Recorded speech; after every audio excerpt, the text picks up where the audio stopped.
The Cat in the Hat and Seuss cinematic universe may be doomed. It's time for the latest news out of animation.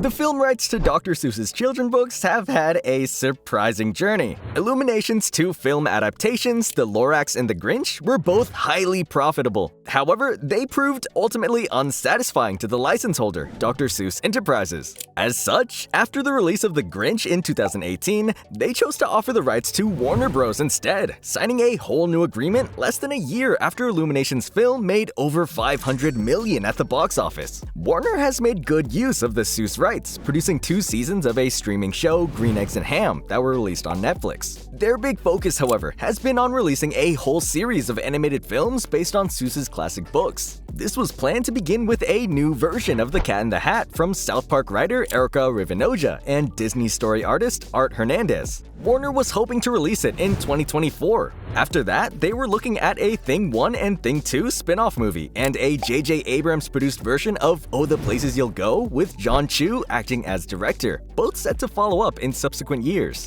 Dr. Seuss Enterprises were extremely enthusiastic about this plan. President Susan Brandt spoke to the press right after the deal was first struck. For the first time, we're not just doing one film for one book. We're going to franchise build beyond the initial story of these books and find out what happens next. That was the idea anyway. However, the Seussiverse plan was developed before Warner Bros. Went through the merger with Discovery. They've since rebranded their theatrical animation division as Warner Bros. Pictures Animation, and the previous leaders are gone. New president William Damashka is looking over the projects his studio is working on, trying to determine what to focus on. And it appears that Damashka isn't confident in the Seuss films. There's been no further word about the other Dr. Seuss movies, and Cat in the Hat has been pushed back. It's no longer planned to reach cinema screens in 2024. The only information out of Warner at this point is that they want to put the movie out sometime in 2025 or 2026. Damashka had no comment on the remaining films. A movie getting delayed, it doesn't always mean it's in trouble.